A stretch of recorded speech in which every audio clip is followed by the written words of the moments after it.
Selamat malam Bapak Ibu sekalian. Selamat datang di acara Icon Talks ICEP Community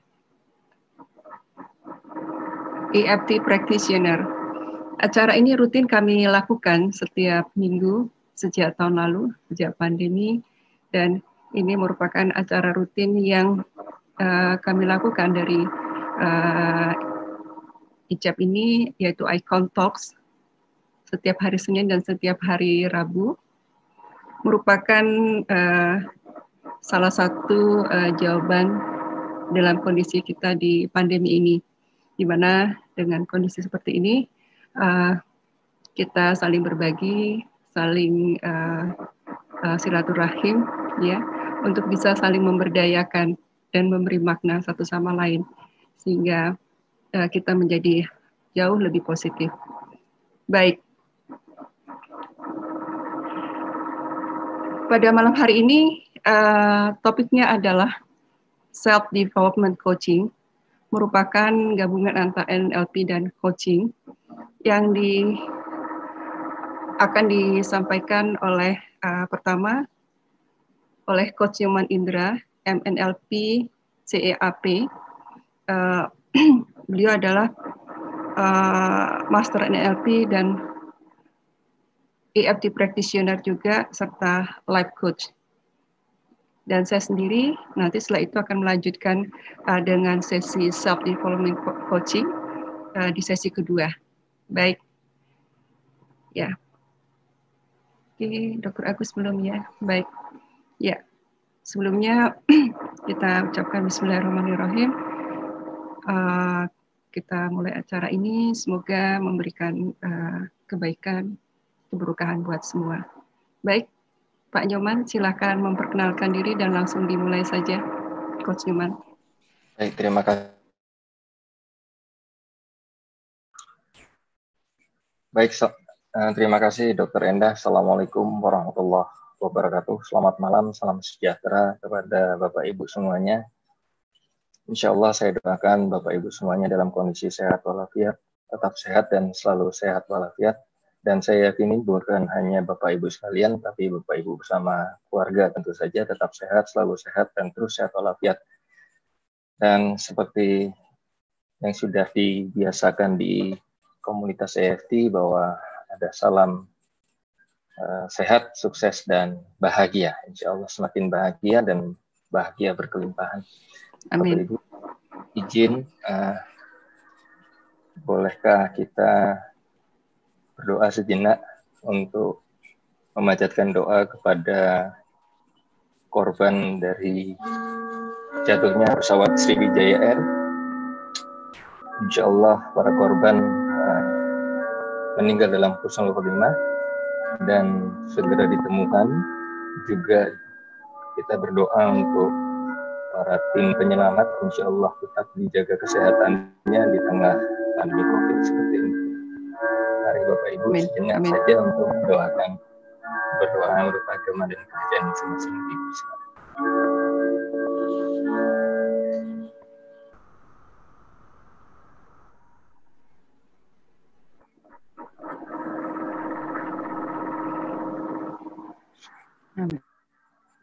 Bismillahirrahmanirrahim. Bapak Ibu izin sekalian, Bapak Ibu izin perkenalkan, nama saya Nyoman Indra Permana dan alhamdulillah diberikan kesempatan oleh Dr. Edi maupun Dr. Enda dan Dr. Agus serta Bapak Ibu di EFT Indonesia untuk berbagi. Dan malam ini saya berbahagia sekali bisa didampingin oleh Dr. Enda. Nah, saya sebentar saja untuk memberikan landasan untuk coachingnya nanti oleh Dr. Endah. Nah, yang disampaikan, yang dipilih pada saat ini adalah berkaitan dengan self-development. Nanti akan ada coachingnya dan saya izin untuk memberikan sebuah materinya berjudul dengan Change Your Mindset to Improve Yourself. Nah, karena pendekatannya NLP, Bapak Ibu, ini perkenalan sedikit, nama saya Nyoman Indra Permana dan ini untuk kedua kalinya. Dan insya Allah nanti dibimbing oleh Dr. Edi untuk bisa ikut training trainernya ya untuk AFT Indonesia.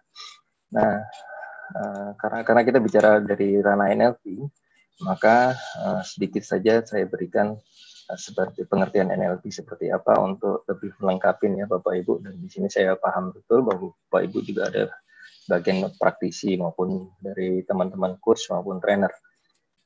Nah, kalau kita melihat NLP seperti diketahui digawangi oleh Dr. Richard Bandler, adalah seorang ahli matematika, programming matematika, dan beliau ini pada awal tahun 70-an berguru dan melihat bagaimana pola-pola dari para terapi dunia. Ada 4 diantaranya yang terkenal, yaitu Firstport, Regina Satir, kemudian George Robertson, dan Milton Erickson. Dan Milton Erickson dikenal dengan Bapak hipnoterapi dunia. Regina Satir adalah family terapi, kemudian Perspera juga adalah seorang terapis, dan George Robertson juga seorang cybernetic. Nah, apa yang diamati oleh Richard Bandler adalah bagaimana sebuah kalimat atau pola kalimat yang bisa keunikan dari sebuah kalimat yang bisa menerapi pasien begitu, dan ini dianggap oleh Richard Bandler sesuatu yang sangat unik gitu Bapak Ibu. Kemudian Richard Bandler bertemu dengan Profesor John Grinder, dan Profesor John Grinder adalah seorang ahli programming bahasa, dan berdiskusi kemudian menemukan sebuah ilmu yang disebut dengan Neuro-Linguistic Programming di tahun 70-an. Rupanya NLP ini adalah suatu metode yang disebut dengan ilmu memodel gitu ya. Dan banyak juga yang di model. Selain 4 orang di atas ada juga Ivan Pavlov, kemudian psikoanalisa dari Sigmund Freud dan sebagainya. Nah, NLP ini adalah model dalam memungkinkan untuk mempelajari dan menduplikasi keahlian seseorang. Nah, rupanya kekuatan dari NLP adalah dari pola kalimat, yaitu bagaimana kalimat itu diproses di dalam pikiran, ya Bapak Ibu. Nah, sehingga sampai saat ini tidak ada sebuah deskripsi yang detail apa itu NLP, namun yang saya ambil dari Richard Bandler mengatakan bahwa NLP ini attitude dan metodologi. Itu kata kuncinya. Sedangkan John Grinder mengatakan ini accelerate untuk mempelajari sebuah strategi. Jadi di kalimat-kalimat yang diucapkan seseorang itu ada strategi dan bisa di-realize gitu ya, dan ada pola-polanya. Nah, di dalam NLP sendiri ada 4 pilar, Bapak Ibu. 4 pilar itu yang pertama adalah outcome thinking, bagaimana berpikir tentang apa yang diinginkan. Yang kedua adalah sensory acuity, bagaimana dunia berbeda ketika menggunakan semua panca indera. Dan yang ketiga adalah rapport, bagaimana membangun hubungan dengan diri sendiri dan orang lain.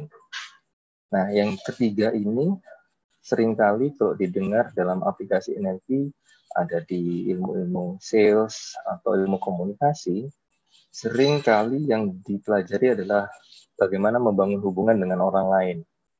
Padahal yang roh dari NLP adalah membangun hubungan dengan diri sendiri. Ya, itu nanti seperti apa, nanti kita akan lanjutkan. Yang keempat adalah behavior flexibility, jadi bagaimana melakukan sesuatu dengan cara berbeda ketika sesuatu tindakan belum efektif. Inilah 4 pilar dari NLP. Nah, ini yang menjadi pedoman nanti bagaimana teknik maupun metodologi, ada 4 hal ini. Nah, dari 4 pilar ini, Bapak Ibu, di NLP juga dikenal apa yang disebut dengan presupposition. Apa itu presupposition? Presupposition itu adalah satu set asumsi dasar yang melatar belakangi munculnya segala pemikiran dan teknik dalam NLP. Yang kedua, presupposition ini adalah kerangka dasar pemikiran, ya. Dan yang ketiga adalah bagaimana memahami realitas di luar diri kita. Ini preposition, asumsi dasar, gitu ya. Kalau saya melihat ini adalah sebuah guidance atau pedoman untuk beraktivitas. Ada beberapa preposisi yang sampai saat ini dipelajari. Saat ini saya memberikan 10 preposisi yang berkaitan dengan 4 pilar tersebut. Yaitu yang pertama, preposisinya adalah the map is not the territory. Nah, untuk yang pertama ini adalah yang melandasi atau secara awam dikenal dengan persepsi, Bapak Ibu. Jadi the map is not the territory ini adalah apa yang kita pikirkan itu sebenarnya bukan apa yang terjadi di realitas eksternalnya. Jadi misalnya peta tentang Jakarta itu yang kita lihat di Google Map, itu bukan peta yang menggambarkan Jakarta sebagaimana mestinya. Itu hanya gambaran. Yang kedua adalah orang bereaksi menurut realitas internalnya sendiri, bukan yang terjadi di luar. Jadi ketika orang itu bereaksi positif atau sebaliknya, sebenarnya seseorang itu sedang bereaksi dengan apa yang dipikirkan. Nah, kedua ini yang berkaitan dengan persepsi. Yang ketiga adalah preposisi yang mengatakan pikiran, tubuh, dan emosi adalah satu sistem yang saling berhubungan dan mempengaruhi. Makanya yang dikenal dengan mind, body, and soul, it's other connected. Dan ini dipelajari juga di EFT dan menimbulkan sebuah landasan bagaimana EFT itu bekerja. Kemudian yang keempat adalah setiap perilaku pasti memiliki manfaat dan intensi positif yang melatar belakanginya. Dalam konteks tertentu saja, tentu saja kita bicara dengan hal yang positif, bukan hal yang negatif.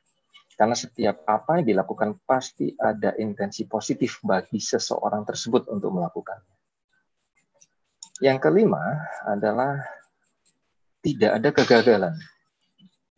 Yang ada adalah umpan balik, dan umpan balik adalah informasi yang berharga. Saya sepakat sekali dengan predisposisi ini ketika kita semua sepakat bahwa hasil adalah kuasa Tuhan. Jadi tidak ada yang gagal di dunia ini. Kita semuanya berproses. Yang keenam preposisinya adalah we cannot not communicate. Ini yang pernah dibahas pada saat parentingnya beberapa waktu yang lalu. Saya lupa dengan itu siapa itu. Kita tidak bisa tidak berkomunikasi melalui apa dan bagaimana mengatakan secara verbal dan non-verbal secara kongruen. Setiap apa gerak-gerik kita itu adalah sebuah komunikasi. Bahkan diam pun itu sedang berkomunikasi. Nah, ini yang nanti akan melandasi komunikasi itu ada dua, intrapersonal dan interpersonal. Yang ketujuh, posisinya adalah penolakan menunjukkan kurangnya rapport. Rapport ini adalah kurang akrab. Baik penolakan terhadap diri sendiri maupun penolakan terhadap orang lain. Pada prinsipnya orang itu tidak akan menolak kecuali dia kurang akrab. Kalau orang sudah akrab pasti segala sesuatunya hampir bisa dipastikan diterima. Yang kedelapan preposisinya adalah makna dari komunikasi terletak pada respon orang yang menerimanya. Ini makna komunikasi. Respon yang kita peroleh menunjukkan bagaimana pesan kita diterima. Jadi ketika kita menerimanya dengan bahagia, maka komunikasi kita juga pasti diterima dengan bahagia oleh orang tersebut. Nah, ini berkaitan dengan sensory acuity tadi. Yang ke-9 adalah tidak ada orang yang sulit, kita hanya perlu fleksibel. Ya, jadi seringkali ada sebuah teknik atau sebuah perilaku yang dilakukan itu terus, padahal orangnya dinamis. Sebenarnya yang harus berubah siapa? Ya diri kita, gitu. Karena kita hampir tidak bisa mengubah seseorang kecuali kita mengubah diri kita sendiri. Yang ke-10, jika yang dilakukan tidak menghasilkan, lakukan secara berbeda. Nah, ini seringkali terjadi orang melakukan itu terus, makanya yang dikatakan oleh Albert Einstein adalah orang yang konyol atau orang yang gila ketika menginginkan hasil yang berbeda tapi melakukan hal yang sama. Nah, ini 10 preposisi yang saya berikan pada malam hari ini berkaitan dengan self development. Nah, arahnya kemana Bapak Ibu? Self development yang akan di-coach oleh Dr. Endah nantinya adalah berkaitan dengan habit change. Habit change ini sering dibahas oleh Mahatma Gandhi dan beberapa tokoh-tokoh di dunia, tapi saya mengambil dari habit change dari Charles Schwab, ya, bahwa kebiasaan itu akan menghasilkan karakter dan kebiasaan itu akan jika dilakukan bersama-sama menghasilkan sebuah budaya. Dan habit ini semuanya diawali dari cara berpikir. pola berpikir atau sering disebut dengan mindset dan seterusnya. Nah, culture dan karakter ini menghasilkan apa yang disebut dengan nasib atau destiny. Dan kemudian ini saling berkaitan. Maka kalau ditanya bagaimana kita untuk mengubah kebiasaan, maka pangkal utamanya adalah seringkali disebut dengan ubah mindset pola berpikirnya. Nah, pertanyaannya adalah bagaimana sekarang mengubah mindsetnya supaya kita bisa mendevelop diri kita. Orang sering berkata, ya udah kita berpikir positif, betul berpikir positif. Pertanyaan kemudian, boleh nggak berpikir negatif? Boleh, ada yang berkata demikian. Karena semua kehidupan ini saling berhadapan-hadapan, saling berpasang-pasangan. Nah, persoalannya adalah bagaimana mengubah mindset-nya. Nah, rupanya Bapak Ibu tanpa disadari dan mungkin beberapa orang belum memahami bahwa mengubah mindset itu dengan mengubah pola kalimat. Coba perhatikan Bapak Ibu ketika pola berpikir, dari kalimat saja pola berpikir itu berarti ada pattern-nya, ada polanya, ada gambarnya. Nah, seringkali mindset itu kalau Bapak Ibu rasakan kan ada suaranya. Nah, suara itu yang disebut dengan self-talk. Gitu ya Bapak Ibu. Nah, seperti disampaikan ini habit change-nya. Nah, kalau kita lihat bagaimana communication modelnya, ini juga pernah dibahas oleh Dr. Edi di EFT yang level 3 sehingga saya, insya Allah saya benar, bahwa pikiran manusia itu ada memiliki 3 fungsi, yaitu distortion, generalization, dan deletion. Distortion itu memberikan makna, generalization itu mengeneralisasi, deletion itu menghapus sebuah informasi. Nah, deletion ini menghapus informasinya itu cenderung kepada apa yang dia inginkan, sementara yang tidak diinginkan itu dihapus. Dan yang tidak penting seringkali dihapus. Dan barangkali yang dianggap tidak penting oleh seseorang tersebut, ternyata itu penting bagi orang lain. Generalisasi sering pikiran manusia itu mengenerate. Contoh misalnya, Jakarta ini banjir, Jakarta zona hitam. Jadi seolah-olah Jakarta itu totally dari Jakarta Pusat, Jakarta Selatan, Jakarta Utara, Jakarta Timur, semuanya itu banjir atau tenggelam gitu. Padahal itu kan generalisasi. Nah, sering pola-pola kalimat itu disampaikan dan mengenerate akhirnya menghasilkan sebuah judgment. Dan satu lagi distorsi. Seringkali orang itu memberikan makna sesuai dengan representasi di pikirannya sesuai dengan pengalaman atau informasi yang dia terima sebelumnya.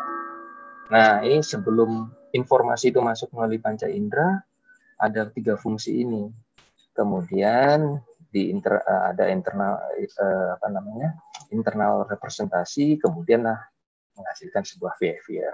Nah, di sini ada saringan-saringan, Bapak Ibu ya.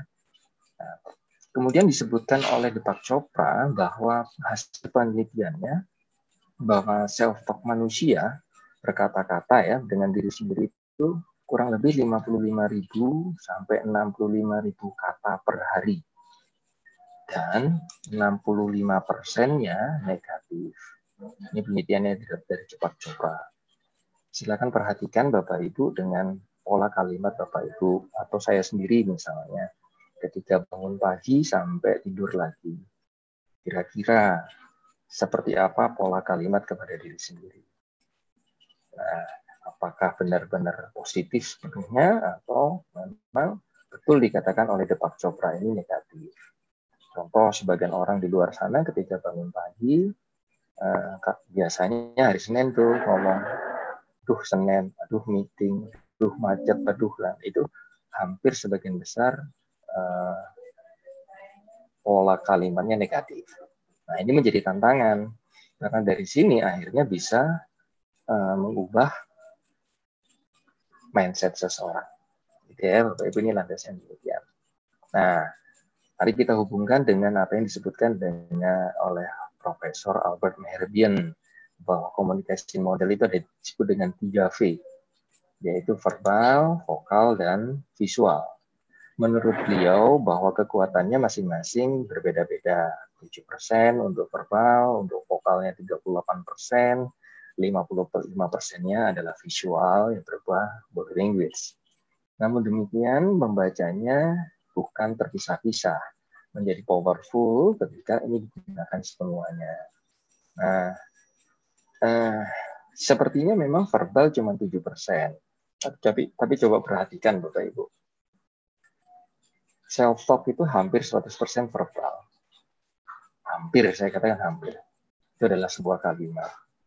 Nah, pola kalimat ini akhirnya memengaruhi vokalnya juga.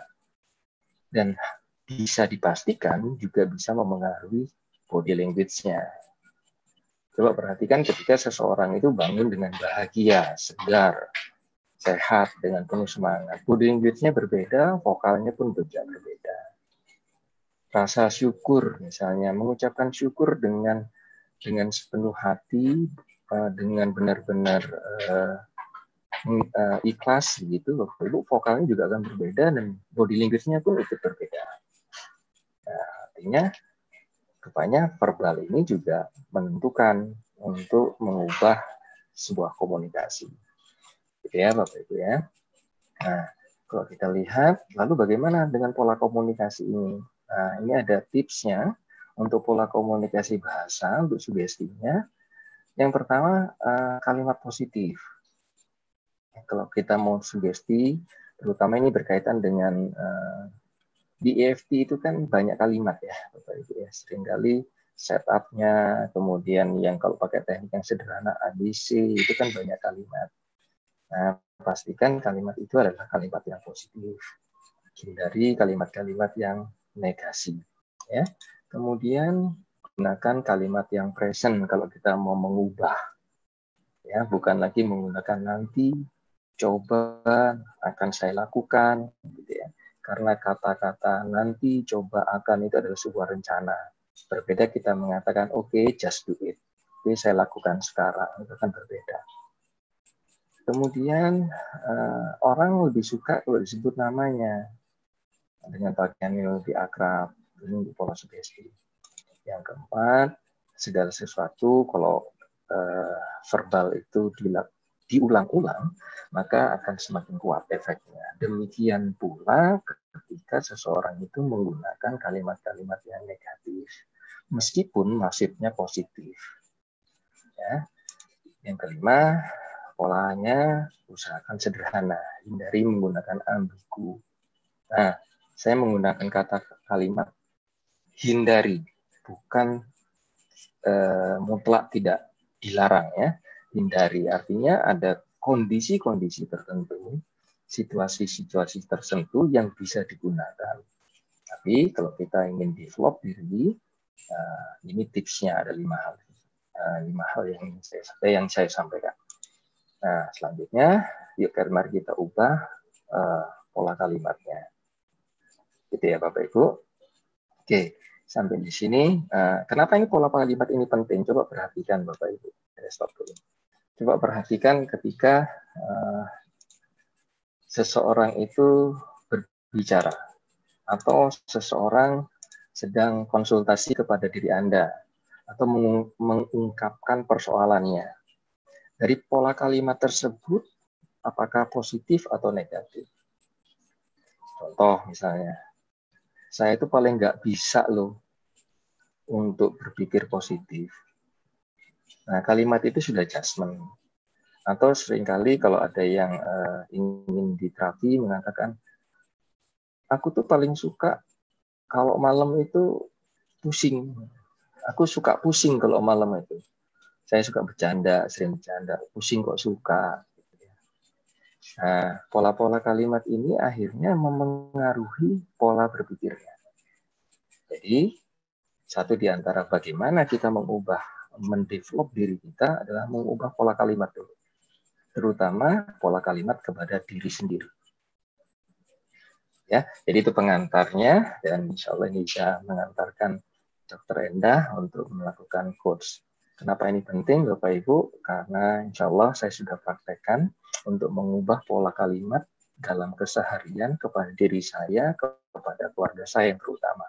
Contoh Bapak Ibu, saya sudah menerapkan sejak awal dan ini kesepakatan saya sama istri yang tanpa ada negosiasi, begitu Dokter Endah, bahwa kami berdua sepakat kalau bangun pagi hanya mengucapkan kalimat semangat dengan senyum.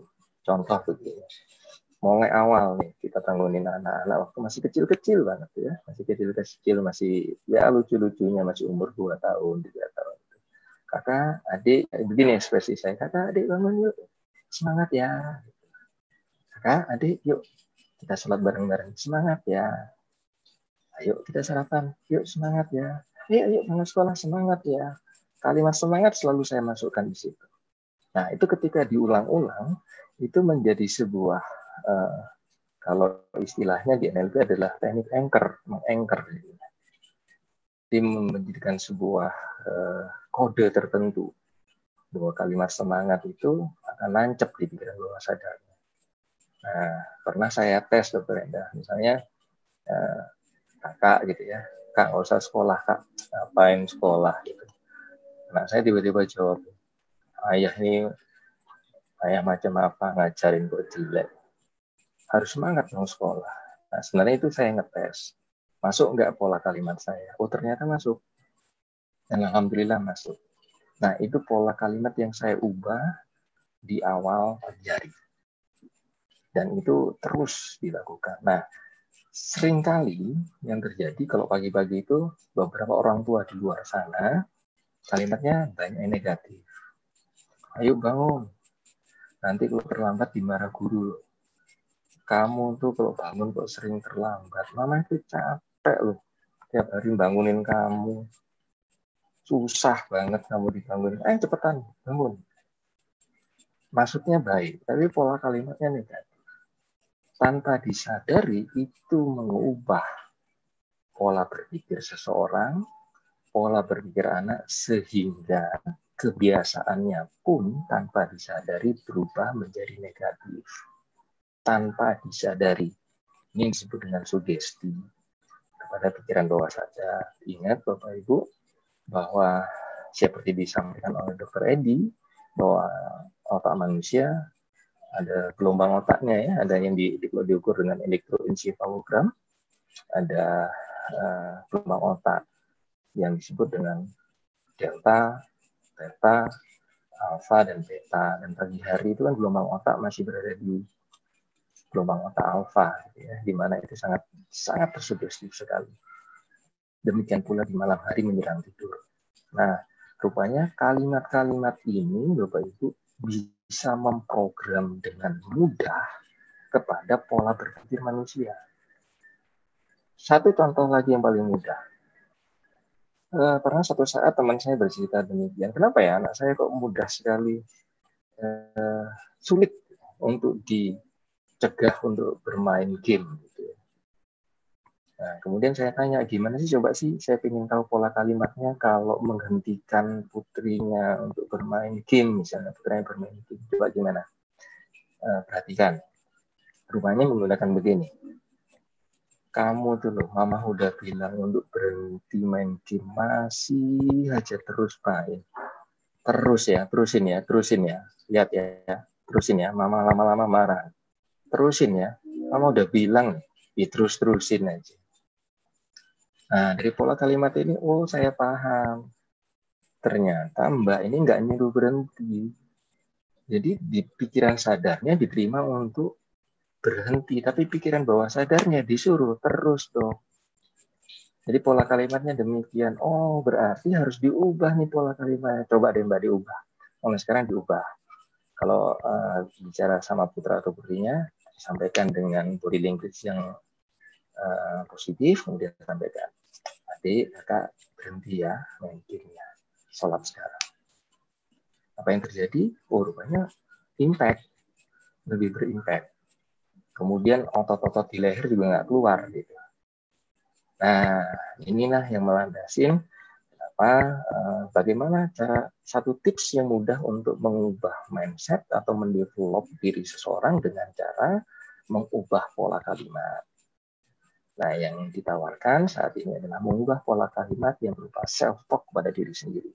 Karena self-talk akan mempengaruhi pola kalimat kepada orang lain. Demikian dari saya, insya Allah bermanfaat, dan ini akan di-guide oleh Dr. Endah untuk melakukan coach, dan saya dengar ini dengan teknik yang belum pernah di-share ya dok ya. Insya Allah ini saya juga ingin belajar sama Dr. Endah. Terima kasih, mohon maaf lahir batin semuanya Bapak Ibu. Nanti jika ada pertanyaan nanti ya dok. Gitu ya. Dan aja di belakang ya. Baik. Silakan Dr. Agus. Baik. Assalamualaikum warahmatullahi wabarakatuh. Ya, Pak Nyoman. Ya, terima kasih. Maaf. Ya, agak terlambat tadi. Nyoman. Maaf. Terima kasih Pak Nyoman. Tadi ini tanya jawab atau nanti Dok Endah? Langsung dulu ke sesi coaching supaya nanti. Baik.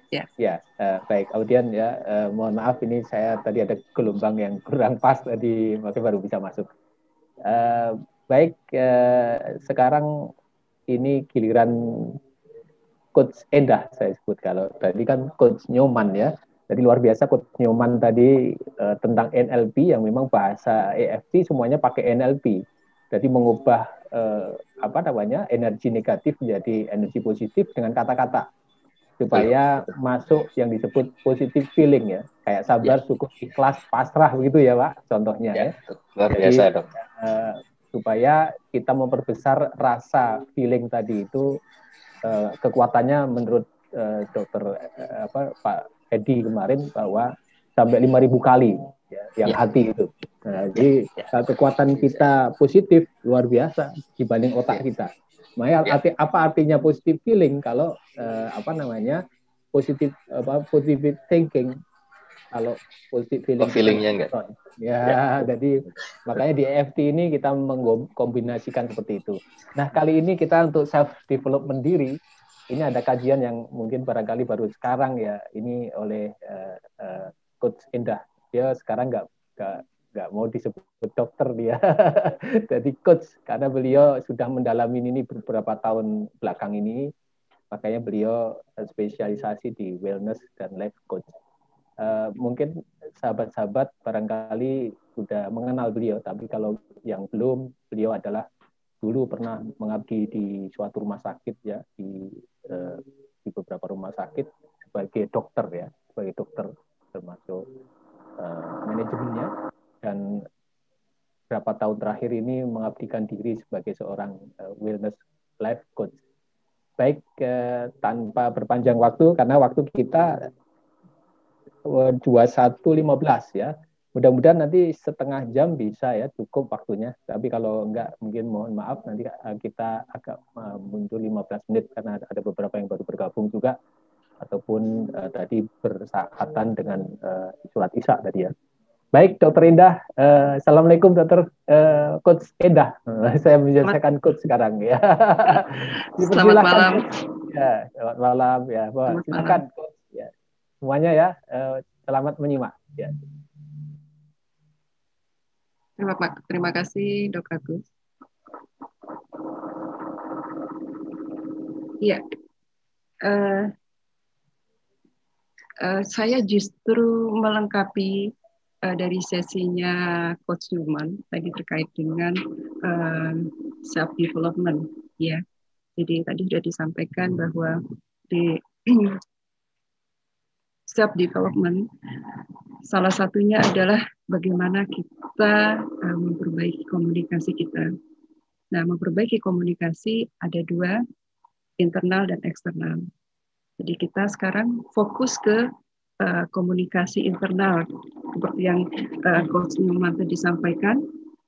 Menurut Deepak Chopra itu ada sekitar 55.000 sampai 65.000 per hari kata-kata yang dalam diri kita muncul, begitu banyaknya, dan 65% ini adalah negatif. Jadi kami pada hari ini mengajak kepada Bapak Ibu sekalian untuk bagaimana kita meningkatkan diri kita ke depannya supaya kita juga mempunyai mindset yang baik. melalui spesifik kita melalui subtalk ini. Ya, kita sengaja membuat suatu agenda yang spesifik supaya lebih kita lihat nanti dampaknya seperti apa. Mudah-mudahan dengan agenda yang spesifik ini bisa memberikan manfaat yang spesifik dan tajam ya kepada Bapak Ibu sekalian. Baik, di awal saya selalu memberikan introduction terkait coaching sebelum kita nanti masuk ke sesi coachingnya. Karena saya lihat ada beberapa yang baru ya. Baik. Ini tentang saya, tadi sudah disampaikan oleh Dr. Agus. Saya 28 tahun di rumah sakit, 22 tahun sebagai dokter umum, dan saya lebih banyak di manajemen rumah sakit. Tapi hampir 3 tahun ini saya menekuni coaching, terutama adalah life and wellness coaching. Oke. Kalau kita bicara tentang coaching, apa sih itu coaching? Ini menurut definisi menurut International Coaching Federation. Coaching adalah kemitraan antara klien dan coach melalui proses yang kreatif, percakapan yang akrab dan profesional, menggugah pemikiran dan menginspirasi klien untuk memaksimalkan potensi personal dan profesional untuk mencapai tujuan. Ya. Kita lihat di sini ada beberapa kata kunci adalah kemitraan. Ya, kemitraan antara klien dan coach itu maksudnya adalah bahwa antara coach dan coachee itu sejajar. Tidak ada yang lebih apa ya, yang satu bos, yang satu anak buah, ya, yang satu senior, yang satu junior. Tidak ada. Jadi antara coach dan coachee itu adalah sejajar, kemitraan. Kemudian melalui proses yang kreatif, percakapan yang akrab dan profesional, di mana ini dilakukan dengan cara memberikan pertanyaan-pertanyaan yang terstruktur dan sistematis, ya, yang disebut dengan ada nanti kita lihat model-modelnya. Kemudian dari percakapan itu terjadilah di mana pertanyaan-pertanyaan itu bisa menggugah pemikiran dan menginspirasi klien untuk memaksimalkan potensi personal maupun profesional untuk mencapai tujuan. Sehingga dalam proses coaching, ini suatu gambar yang sangat bermakna bahwa seorang coach itu membawa coachingnya menuju goals yang diinginkan. Oke. Bapak Ibu sekalian pasti sudah sering mendengar training, mentor, consulting ya, counseling. Apa nih bedanya dengan pendekatan coaching? Jadi training itu dilakukan oleh seorang trainer. Tujuannya adalah melatih orang tentang suatu subjek. Fokusnya adalah mengajarkan pengetahuan dan keterampilan. Contohnya di guru dan murid, ya. Tapi training juga bisa dilakukan di kantor, di organisasi apapun itu sering kita lakukan. Kemudian mentoring dilakukan oleh seorang mentor. Tujuannya adalah menyampaikan pengalaman terhadap skill dan knowledge. Tujuannya berdasar kepada pengalaman dan keahlian mentor. Kemudian, maaf, ini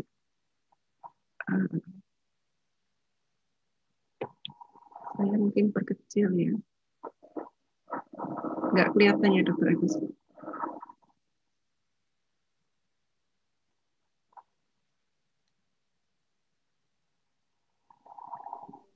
Di sebelah kanan ya, ada gambar mangkok itu, Dok. Ada mangkok ya. Ya, enggak, ini karena kebesaran ini. Oh, begitu. Jadi enggak kelihatan semua. Ya. Sebentar, maaf. Saya mohon waktu tadi belum.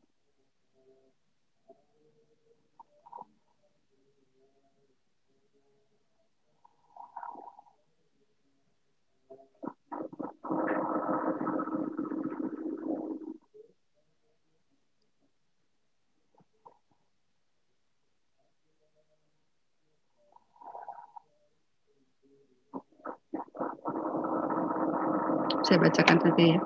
Ya, Saya kok jadi ini. ya, Oke. nggak apa-apa. Training, tadi mentoring ini menyampaikan pengalaman terhadap skill dan knowledge berdasarkan kepada pengalaman dan keahlian mentor.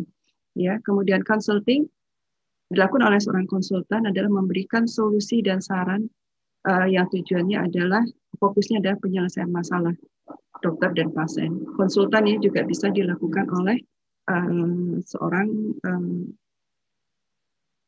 konsultan, bukan hanya dokter ya, konsultan pajak, konsultan bisnis, konsultan marketing ya, dan sebagainya. Kemudian konselor adalah dilakukan prosesnya adalah counseling, membantu menyelesaikan masalah-masalah emosi pada umumnya ya. Ini adalah isu-isu di masa lalu. Nah,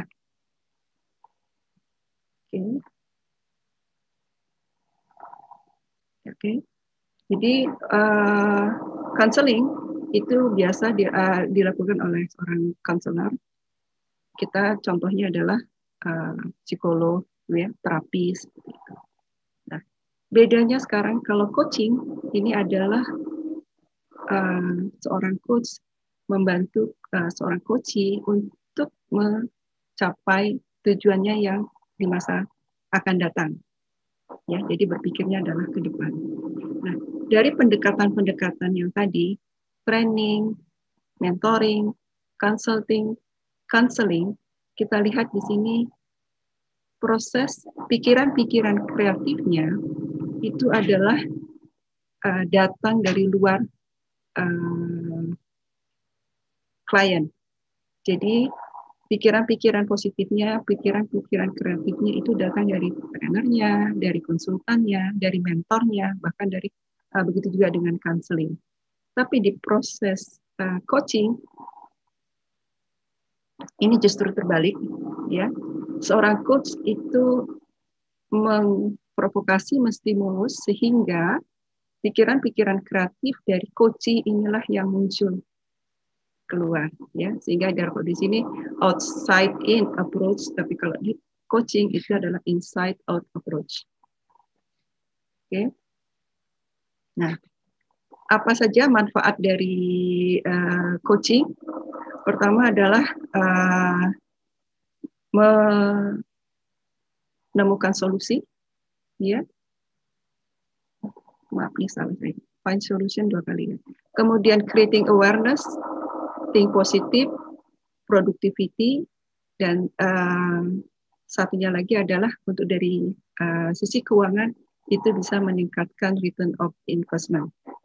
Ya, mohon maaf ya ada salah ketik. Ya, oke.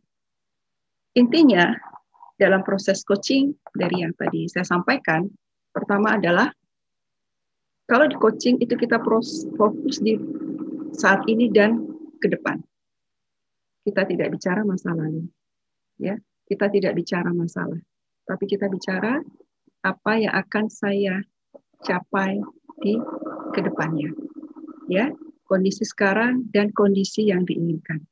Sehingga dari kondisi sekarang dan kondisi yang diinginkan inilah seorang coach ya yang profesional membantu para coachnya untuk mencapai goals yang diinginkan. Ya. Baik Bapak Ibu sekalian, ini adalah introduction dari coaching. Kita selanjutnya masuk ke sesi coaching, grup coaching bersama-sama.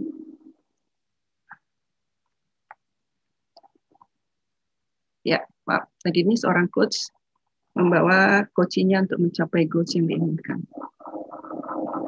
Ya, oke.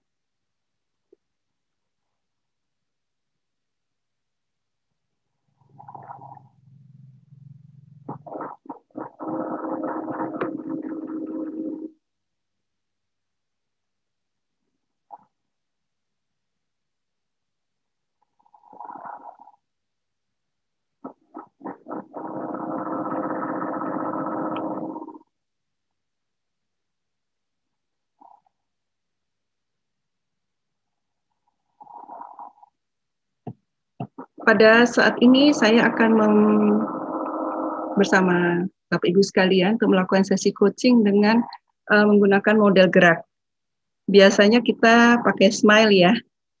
Sekarang saya perkenalkan, ini adalah model gerak. Sebenarnya ini perkembangan dari bentuk variasi dari grow ya. Gerak adalah pertama gali tujuan, E eksplorasi situasi, R rencana aksi, A akuntabilitas dan komitmen, K kesimpulan dan penutup. Baik. Sekarang kita mulai dari agendanya untuk gali goals-nya. Tadi kita di depan sudah sampaikan bahwa kita spesifik sekali pada malam hari ini. Agendanya adalah bagaimana mempunyai kebiasaan self-talk yang lebih baik. Ya, ini agenda kita bersama. Ya, agendanya kita bersama adalah pada malam hari ini bagaimana mempunyai kebiasaan self-talk yang lebih baik. Oke. Silakan Bapak Ibu ditulis. Agenda adalah bagaimana mempunyai kebiasaan self-talk yang lebih baik.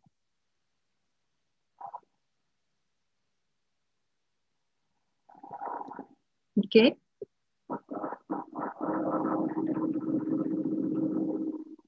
Ya. Saya mulai di G, gali tujuan, lebih spesifik. Dari agenda tersebut, ya, dari agenda tersebut, goal spesifik apa yang benar-benar ingin Anda fokuskan untuk dicapai saat ini?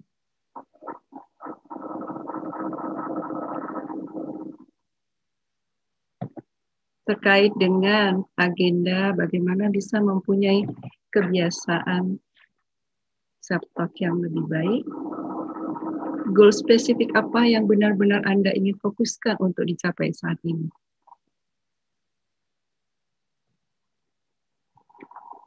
Apakah itu terkait dengan mempunyai kebiasaan-kebiasaan baru? Apakah itu terkait dengan keyakinan baru yang ingin dimiliki?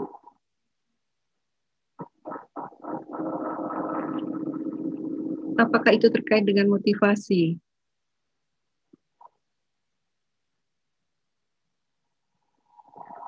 Untuk bisa mempunyai kebiasaan self-talk yang lebih baik. Jadi, tuliskan yang lebih spesifik. Apakah terkait dengan ingin mempunyai kebiasaan baru? Ya, apakah ingin memiliki keyakinan yang baru untuk bisa mempunyai kebiasaan self-talk yang lebih baik? Atau motivasi untuk bisa mempunyai self-talk yang lebih baik. Oke? Dr. Agus, saya tolong dicek ya, siapa yang... sampai di sini, semua sudah ada ya? Semua sudah punya goals yang spesifik ya? Oke. Kalau semua sudah, oke. Saya ingin tanya Bu Rika. Bu Rika, selamat malam Bu Rika.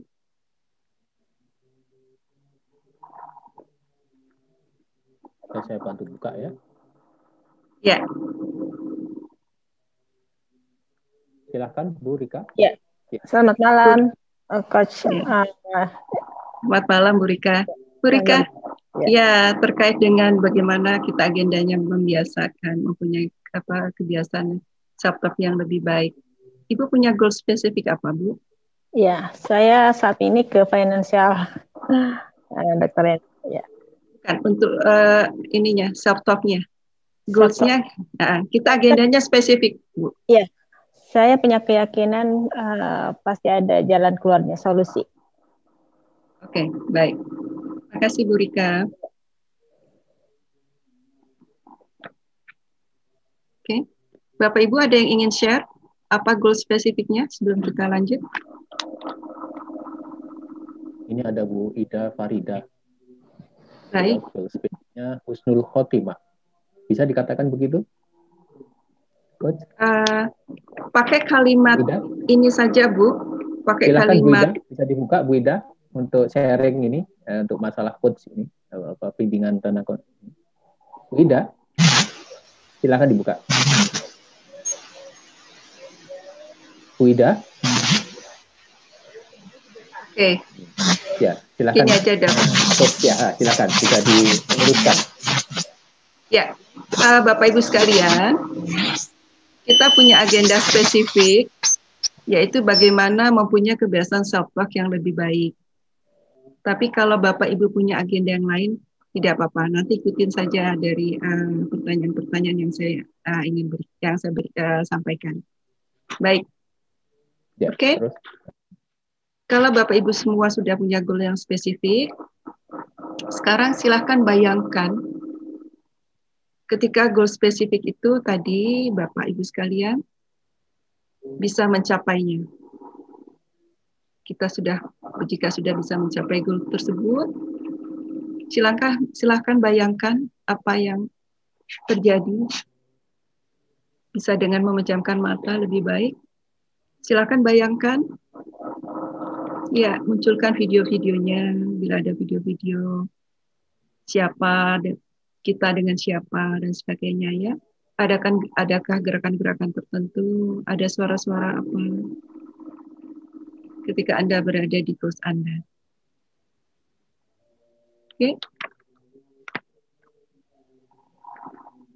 Ya. Silahkan tuliskan seperti apa kondisi yang terjadi bila mimpi itu terjadi, goals Anda tercapai. Bila sudah, Anda menjadi orang yang seperti apa jika goals ini tercapai?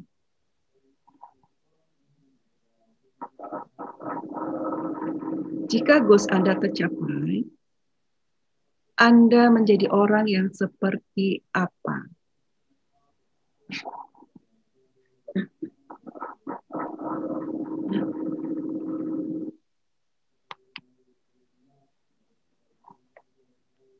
Okay. Jika Bapak Ibu sekalian sudah bisa menjawab, Anda menjadi seperti apa? Pertanyaan berikutnya adalah, kebiasaan-kebiasaan atau habit apa yang perlu dibangun supaya goals ini tercapai?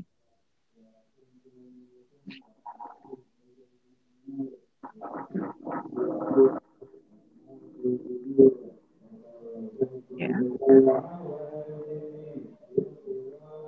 Jika Anda sudah menemukan diri Anda siapa, kebiasaan-kebiasaan atau habit-habit apa yang perlu dibangun untuk mencapai goals itu.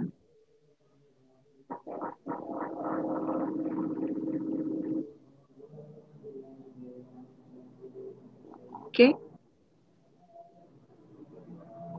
Jika kita punya waktu 60 menit ke depan terkait dengan goals yang Anda butuhkan ini, hasil terbaik apa yang ingin Anda dapatkan di akhir sesi coaching ini?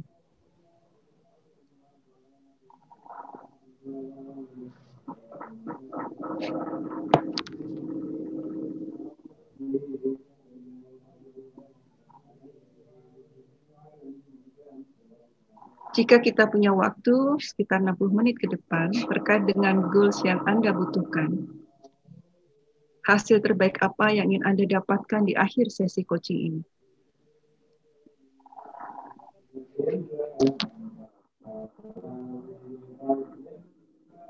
Okay. Apa yang membuat goal ini penting untuk Anda?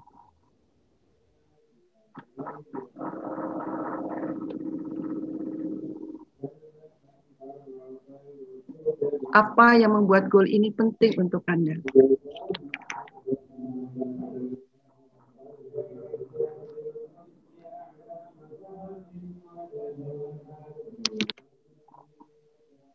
Oke. Ada yang mau sharing sampai di tahap goal, gali tujuan?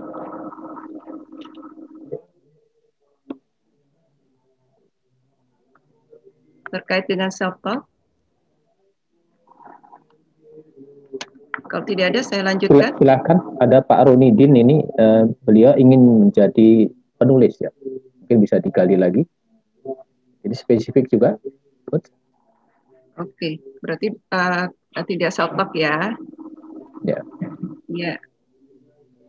Baik. Lanjutkan ya Pak. Sudah udah ya? Ya. Oke, ingin jadi penulis. Pak Ronidin terkait dengan menjadi penulis. Siap, Bu Enda. Apakah apa yang Bapak butuhkan? Apakah cara-caranya untuk menjadi penulis? Baik, langkah-langkah yang terbayang itu saya mesti melatih menulis tiap hari, mengekspresikan apa yang saya rasakan, apa yang saya lihat, terus-terus menulis, sehingga bisa tercapai satu saat nanti. Jadi goals Bapak apa Pak? Goals spesifiknya apa? Apa ya, mengekspresikan atau apa yang saya rasakan terhadap realitas yang saya lihat itu. Bapak ikuti dalam sebuah tulisan ya. Ya. Jadi goalsnya Bapak di awal apa Pak? Menjadi goal di awal. Oke, memasukkan pikiran-pikiran ke bawah sadar saya bahwa saya bisa menjadi seorang penulis. Oke. Begitu ya, Ibu ya? Ya, bisa. Berarti Bapak adalah melatih self-talk Bapak spesifik lagi untuk bisa menjadi seorang penulis. Ya. Oke, baik. Ya, apa pentingnya goals ini untuk Pak Ronidin? Well, apa ya? Ya senang aja, ini satu barangkali apa ya? Bisa mengekspresikan, aktualisasi diri. Baik. Baik Pak Ronidin. Oke. Kita lanjut Pak. Ya. Jadi tadi Bapak adalah bagaimana melatih self-talk Bapak. Spesifik lagi ya untuk menjadi penulis. Sekarang adalah eksplorasi posisi. Kondisinya pada saat ini, Bapak Ibu sekalian, seperti Pak Ronidin tadi adalah melatih self-talk-nya untuk menjadi penulis. Kalau kita buat skala 1 sampai 10 ada di skala berapa, Pak? Baru 6 kali ya, 7, 6. Ya, 7 atau 6, Pak? Self-talk-nya? Baru 6, Bu. Baik. Apa kriterianya di skala 6, Pak? Karena baru dengar ya metodenya, baru dengar caranya ini perlu dilatih lagi biar lebih naik lagi barangkali. Karena kan saya baru dapat nih caranya, Bu. Ya, justru sekalian kita coaching. Baik, di skala 6 ini kriterianya Bapak seperti apa self-talk-nya? Waduh, belum paham tuh, Bu. Apa bahasa-bahasa yang sering muncul di dalam diri Bapak terkait dengan penulis? Oh iya, saya suka baca, saya senang baca, cuman kemudian kenapa jadi konsumen aja? Kenapa nggak saya coba apa yang saya ini bisa saya tuliskan begitu? Itu bahasa-bahasa yang ada di dalam diri Bapak. Betul. Jadi walaupun saya pernah tulis, cuman masih tulisan-tulisan pendek. Oke. Belum jadi sebuah habit yang kuat lah. Ya.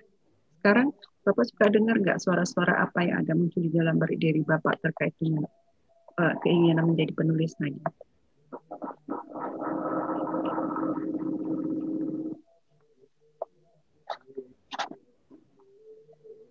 Bisa diulang, Bu? Oke, nggak apa-apa, Pak. Tadi di skala 6 ya? Yep. Ya, saya lihat suaranya agak putus-putus nih. Skala 6. Di akhir sesi ini Bapak ingin ada skala berapa? Self-talk-nya untuk menjadi penulis. Ya naiklah, 8, 9 barangkali. Ya, coba prioritas 8 atau 9, Pak? Spesifiknya.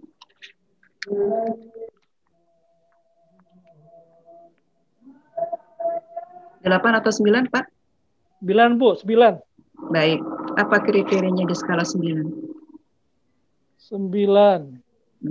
Seperti apa self-talk Bapak di skala 9? Coba bayangkan. Bapak Ibu sekalian ikut ya. Pertanyaannya sama, tapi Bapak Ibu sekalian ke dirinya sendiri. Di kriteria 9 apa? Kriterianya Bapak, self-talk-nya apa? Bapak bayangkan saja. Bayangkan, rasakan. Bayangkan, memvisualisasikan kalau saya menjadi seorang penulis yang ya boleh dibilang terkenal lah. Oke. Oke, apa kriteria yang lain? Apa suara-suara yang muncul dari diri Bapak ketika di skala 9? Harus banyak latihan. Oke, iya. Mengeksplor ya apa kemampuan diri untuk terus melatih ya. Ya. Itu Pak, itu self-talk positifnya ya di skala 9. Ya. Apalagi Pak? Latihan. Latihan, betul. Ya, apalagi Pak? Berlatih lagi, jangan putus asa.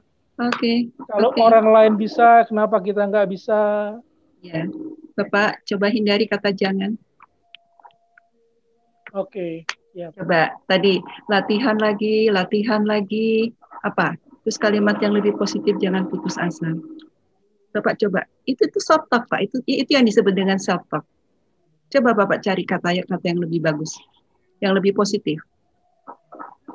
Saya bisa, saya mampu. Oke, yes, good. Saya bisa, saya mampu. Latihan terus. Ya, Allah akan membantu hambanya yang punya keinginan kuat. Yes, that's good Pak. Itu yang disebut sebagai self-talk. Ya, jadi itu self-talk positif Bapak untuk Bapak menjadi seorang penulis. Yang katakan Bapak tadi di skala 9. Iya kan? Paham ya Pak? Jadi Bapak ingin di akhir sesi ini, Bapak self-talk-nya tadi, latihan terus ya. Apalagi Pak tadi tulis Pak, Allah akan membantu, ya kan? Semangat. Nah itu ditulis. Apa perasaan Bapak kalau Bapak udah ada senang ya, senang. Masya Allah. Bahagia ya. Iya. Tulis ya Pak. Ya. Jadi di skala 9 kriterianya apa tadi? Lalu perasaan Bapak seperti apa kalau ada di skala 9? Baik, Bapak Ibu sekalian bisa mencontoh Pak Ronidin ya dengan kondisi yang berbeda tentunya. Tapi paham ya pertanyaan-pertanyaan saya? Jadi kondisi sekarang seperti apa self-talk-nya? Setelah sesi ini seperti apa yang diinginkan? Dan apa kriterianya? Sudah ya Pak Ronidin? Kita lanjut ya Pak? Oke. Terima kasih Bu. Kita lanjut aja Pak, biar yang lain bisa ikut. Oke. Pak Ronidin tadi dari skala 6 menuju ke skala 9. Ya. Bagaimana Bapak biasa self-talk-nya tadi supaya lebih baik untuk menjadi seorang penulis. Pak, untuk dari skala 6 ke skala 9, Bapak punya kekuatan apa, Pak? Apa kekuatannya? Saya lihat saya mencoba memotivasi diri saya untuk lebih semangat lagi, untuk lebih percaya diri lagi. Kalau saya punya kemampuan untuk itu. Ya, that's good, Pak. Jadi Bapak punya motivasi, ya. Tadi Bapak percaya Bapak bisa melakukan ini, ya. Oke. Apa tantangan? Bapak silakan ditulis, Pak, tadi. Kekuatan dalam dirinya. Ya. Silakan Bapak Ibu sekalian, kekuatan apa yang Bapak Ibu miliki untuk tadi dari kondisi saat ini dan kondisi yang diinginkan. Kekuatan dari diri sendiri. Oke, Pak Ronidin, lanjut ya Pak. Ya. Sekarang Pak, apa tantangan dalam diri Bapak yang bisa menghambat Bapak bisa self-talk yang positif, yang lebih baik untuk menjadi seorang penulis? Apa tantangan dalam diri Bapak yang bisa menghambat itu? Saat ini motivasi masih belum kuat barangkali ya. Oke. Motivasi, percaya diri, kemudian belum melatih secara kontinu. Oke. Ya. Belum melatih self-talk-nya secara kontinu ya Pak. Ya, betul. Baik. Sekarang Pak, itu tadi tantangan dalam diri Bapak. sekarang tantangan apa yang tantangan dari luar diri Bapak yang bisa menghambat Bapak untuk selalu self-talk yang baik untuk menjadi seorang penulis?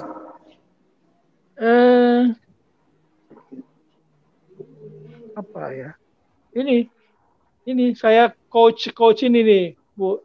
Belum mendapatkan seorang coach yang bisa mendrive saya, mengarahkan saya untuk oh begini jalannya gitu loh. Saya kan baru dapet nih Bu nih. Baik jadi, Pak. Jadi belum punya terlalu luas rute yang saya pilih nih kemana belum tahu step-steppingnya Bu. Ya, baik. Silakan ditulis Pak Ronidin. Tantangannya dari luar adalah tadi belum ketemu coach ya. Ya, sekarang peluangnya apa Pak? Apa yang peluang Bapak miliki kalau Bapak nanti bisa self-talk yang lebih baik terkait dengan penulis, menjadi seorang penulis? Ya, malam ini alhamdulillah sih saya ketemu ikut kajian self-talk ini. Kemudian saya dapetin ada Bu Enda, ada Pak Agus yang barangkali bisa jadi coach saya, yang bisa saya ini gimana nih untuk merealisasikan keinginan saya. Kalau saya kemudian kehilangan arah. Baik Pak.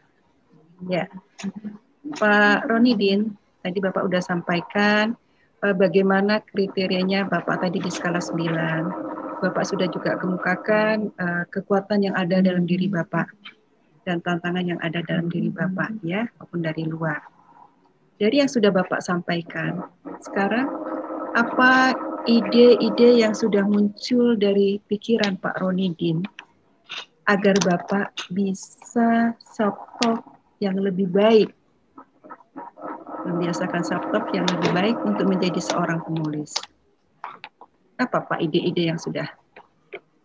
Ya, yang tadi saya dapetin dari Coach Nyoman ya, Pak Nyoman tadi. Yang saya sempat masih ingat tuh jangan bicara yang negatif-negatif. Dari kalimat jangan, tidak. Iya. Tulis Pak. Jadi dari jangan, tidak.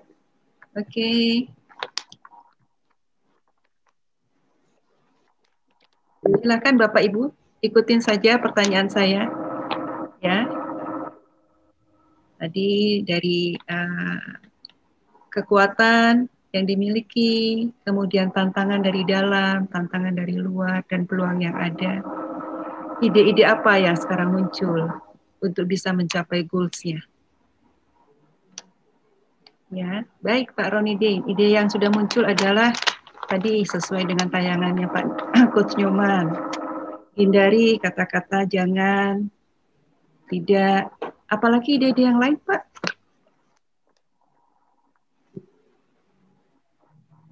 Ya, berpikir positif lah, optimis. Yes. Iya, Pak. Tulis Pak Ronidin. Berpikir positif. Itu udah ada 2 tuh, Pak. 2 ide, Pak. Positif sama optimis berbeda. 2-2 bagus.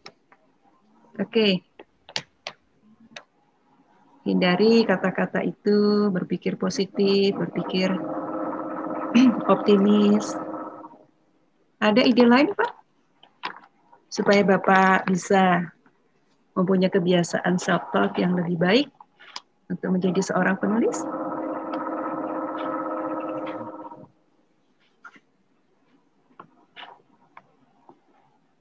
Belum ada. Belum ada? Baik.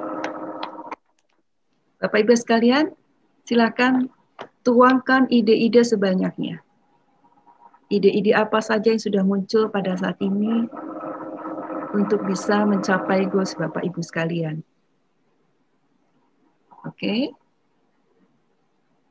Sudah ada tambahan Pak Ronidin?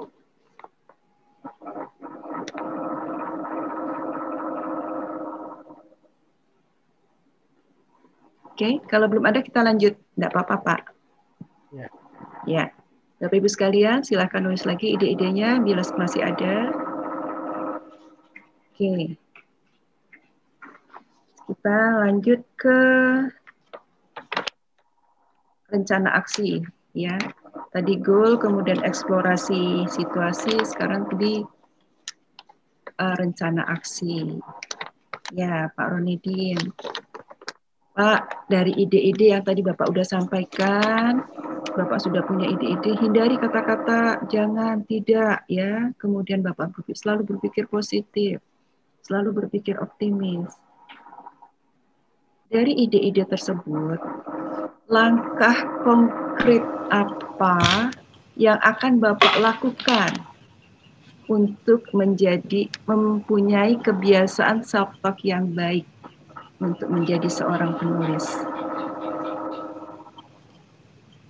Nah, saya harus mencari kata-kata yang positif, yang baik, untuk saya masukkan ke dalam pikiran saya. Ya. Baik. Jadi tadi Bapak mencatat ya Pak? Mencari? Ya, kata-kata. Mencari, ya. Berarti baik. saya, iya. Mencari kata-kata yang baik yang akan saya masukkan ke memori otak saya. Baik. Kalau itu sebagai anak tangga, Bapak bayangkan seperti naik tangga, itu adalah sebagai anak tangga pertama. Ya, mencari kata-kata yang baik untuk Bapak simpan di dalam memori Bapak. Langkah kedua apa, Pak? Sebagai anak tangga kedua. Langkah konkret apa yang Bapak akan lakukan? Ini bukan kata-kata lagi ya, tapi tindakan ya. Iya, kata kerja supaya Bapak mempunyai kebiasaan self-talk yang lebih baik untuk menjadi seorang penulis. Oke. Tadi mencari kata-kata. Langkah kedua sebagai anak tangga kedua, apa yang akan Bapak lakukan? Melakukan apa? Latihan menulis ketika ada sesuatu yang perlu saya tulis, ada yang menarik lah. Begitu ada yang, oh ini bagus nih, ada momen bagus nih, ada subjek yang bagus nih. Kemudian saya coba tulis itu. Baik. Begitu. Ya, silakan catat Pak. Tulis Pak. Langkah konkret apa lagi akan Bapak lakukan supaya Bapak punya self-talk yang baik? Yang lebih baik. Berdoa barangkali ya. Berdoa kepada Allah, kepada Tuhan, ya Allah, bantu saya supaya apa yang saya inginkan ini tercapai. Ya, berdoa. Baik. Bapak Ibu sekalian, ya, pertanyaannya adalah apa langkah konkret yang akan Bapak Ibu lakukan untuk mencapai goals? Kalau kita seperti menaiki tangga, langkah anak tangga pertama, langkah apa yang akan dilakukan? Selanjutnya, langkah kedua merupakan anak tangga kedua, dan seterusnya. Kemudian, ada lagi Bapak langkah konkret yang lain? Pak Ronidin.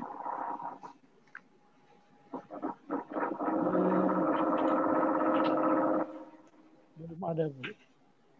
Belum? Bapak sekarang tuliskan.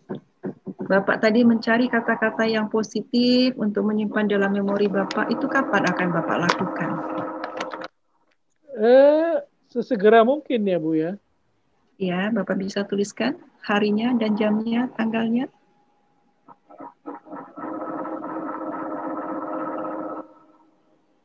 Bapak Ibu sekalian, dari setiap langkah tolong tuliskan kapan waktu yang akan ditetapkan untuk merealisasikannya.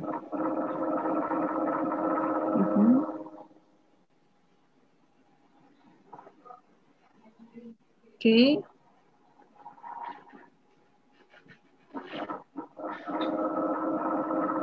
Ditulis waktunya, Pak. Detail. Hari, tanggal. Kalau itu tidak cukup sehari. Sudah ya. 21.11 ya. Ya. Waktu ya. Tinggal. Sudah terakhir. Oke, Pak. Waktunya sudah? Siap. Sudah, Bu. Ya. Sekarang, sumber daya apa yang dibutuhkan? Bapak untuk mencari tadi, ya. Supaya Bapak bisa mencari kata-kata yang positif tadi. Supaya Bapak mulai bisa melakukan menulis. Bapak bisa berdoa. Apa ya sumber daya yang dibutuhkan?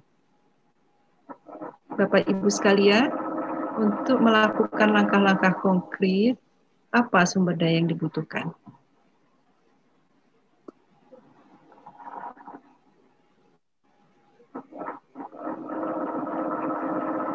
Sudah Pak Ronidin? Ya, hanya keinginan yang kuat, motivasi yang kuat, kemudian membangun kebiasaan yang baik. Oke. Terus ya udah lakukan latihan, dan latihan, do it. Ya, baik. Oke. Bapak tadi yang Bapak katakan, lakukan latihan dan latihan itu bisa dimasukkan di langkah konkret. Oh. Ya, masukkan di langkah konkret yang keempat. Latihan, latihan, just do it. Tulis Pak, yang Bapak tadi Bapak sampaikan itu ditulis. Langkah latihan, konkret, latihan. Ya, termasuk tadi karena Bapak ada 3 kan? Iya. Ya, sekarang masukkan, ditambahkan. Keempat. Setelah doa, latihan, latihan, just do it. Oke. Ya. Sekarang, apa bentuk komitmen Anda untuk memastikan Anda menjalankan rencana aksi ini? Kalau saya bisa kasihkan skala 1 sampai 10, berapa komitmen yang Bapak Ibu berikan untuk bisa memastikan rencana aksinya tadi bisa terlaksana dengan baik? Pak Ronidin, untuk Bapak bisa melakukan 4 langkah konkret itu berapa komitmen yang akan Bapak berikan? 9, Bu. Kepada diri Bapak. Apakah 9 cukup untuk bisa tingkat di 9 tadi cukup untuk bisa mencapai goals Bapak? Insya Allah, insya Allah. Oke. Ya. Sekarang Pak, strategi apa yang Bapak miliki untuk Bapak bisa tetap di skala 9? Saya harus evaluasi. Semangat yang tetap harus kuat. Ya. Baik, tulis Pak, semangat yang tetap kuat. Iya. Strategi apa yang Bapak perlu miliki supaya Bapak tetap di komitmen skala 9? Oke. Ya. Sekarang terakhir. Seperti apa bentuk monitoring yang Anda butuhkan untuk memastikan rencana aksi ini akan dapat dilaksanakan? Bagaimana Bapak memonitor 4 langkah aksi tadi, Pak Ronidin, itu Bapak lakukan? Bapak bisa memastikan keempat-empatnya berjalan. Apa bentuk monitornya? Saya mesti melihat hasilnya. Hari ini saya udah nulis apa nih? Apa yang sudah bisa saya jadi apa ya, hasilnya itu, produknya harus terlihat. Apa nih? Kalau nggak ada berarti wah ini gimana nih? Ya, ya. Silakan Pak, tulis Pak. Bapak memonitornya dengan cara melihat hasilnya. Apabila hasilnya tidak sesuai, ada apa nih? Tulis saja Pak apa yang Bapak katakan. Ya. Silakan Bapak Ibu sekalian. Tuliskan komitmennya, berapa skalanya, kemudian bagaimana strategi Bapak Ibu sekalian untuk mencapai di skala tersebut.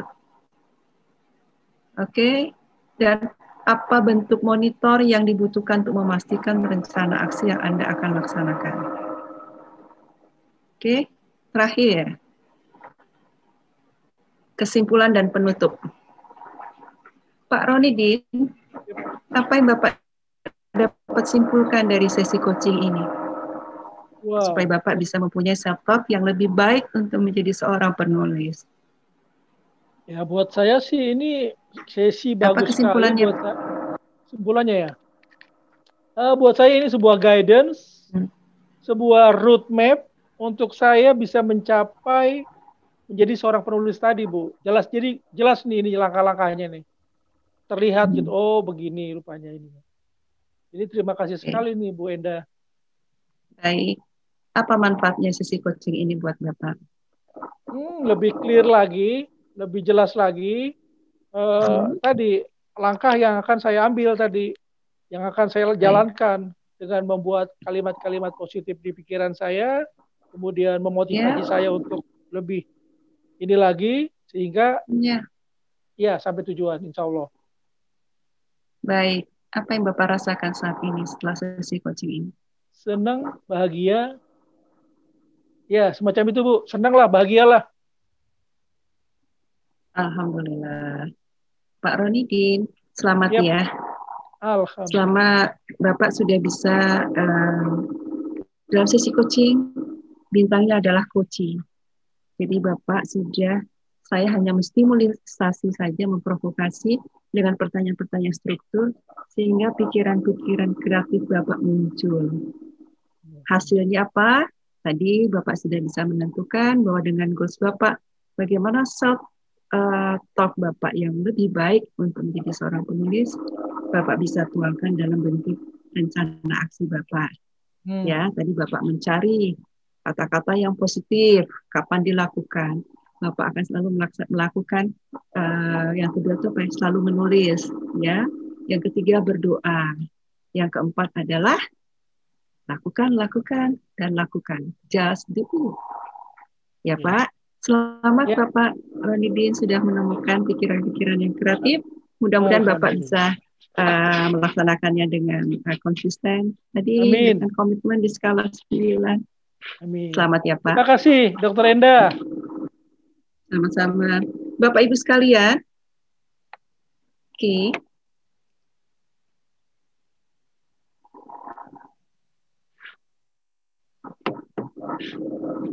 Oke. Demikian sesi coaching untuk self-talk.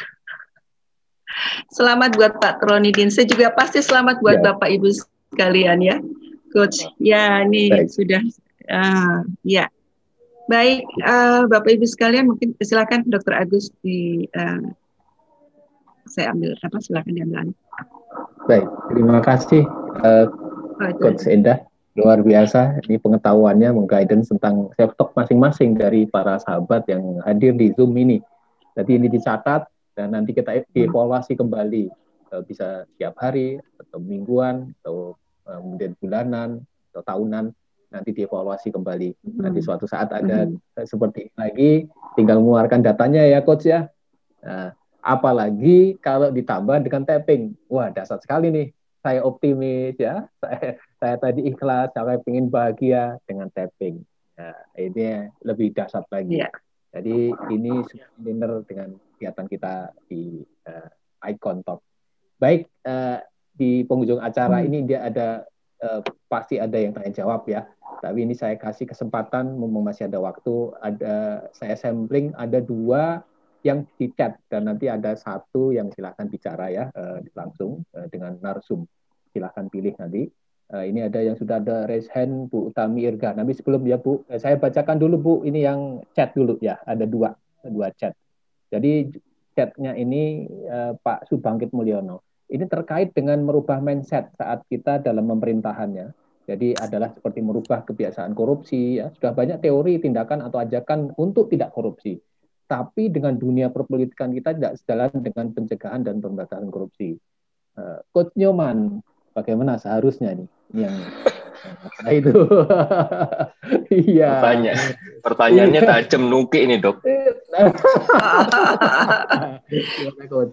Bagiannya Coach Nyoman itu. Kan ranah saya menjawab ini. Tapi begini, saya izin ya. Saya izin ya. Begini, terima kasih Pak pertanyaannya. Saya izin menjawab, insya Allah memenuhi kebutuhannya. Yang pertama, mari kita mulai dari mengubah pola didik kita di rumah itu dengan fokus kepada kejujuran, Bapak Ibu. Ini sebuah fondasi, bukankah akhlakul karimah itu kan fondasi. Ilmu itu akan tumpul tanpa akhlak. Jadi itu menjadi fondasi pertama. Kemudian kalau saya mengamatin, Pak, saya tidak bicara mengenai pemerintah ya. Coba kita lihat pendekatan sejak awal, pendekatan sebagai pendidik misalnya orang tua itu pendekatannya kan ada dua, toward and away. Toward itu adalah menghindar, away itu toward itu akan tertarik dan away itu menghindar. Makanya ada pola yang dia menghukum, ada yang punishment dan ada yang reward. Contoh, kamu nggak sholat masuk neraka. Itu pendekatan away bukan toward. Tapi jarang orang tua mengatakan kamu kalau sholat masuk surga. Hampir jarang, Pak. Tapi pendekatannya adalah pendekatan hukuman. Kalau nyuri, dihukum. Nggak sekolah, marahin Pak Satpam. Betul kan? Kalau terlambat, marahin Pak Polisi. Nggak makan, Pak Hansip. Kasihan dulu Pak Hansip, Pak Satpam, dan sebagainya. Dia salah apa? Dia di blame others gitu, Pak. Coba perhatikan. Bayi jatuh, orang tua blame kepada lantai. Ini gara-gara lantai, di blame gitu. Nah, kecenderungannya ke sana. Jadi polanya adalah bukan lagi kepada kalau menurut saya sih kalau mau dihukum, hukum langsung. Nggak usah setengah-setengah gitu lah. Jadi kayak saya takut kepleset ini kalau ngomongin korupsi pemerintah ya, hati-hati sekali. Misalnya kalau di China itu udah dihukumnya cuma 14 hari, karena hari ke-15 dihukum gantung gitu kan. Kalau kita kan mungkin masih abu-abu gitu. Hukum anak masih oke, masih ada kasihan-kasihannya. Itu yang kedua ya. Yang ketiga adalah ubah pola kalimatnya, Pak. Coba perhatikan kalau kita ngomong dilarang untuk korupsi gitu. Lalu berhenti di situ.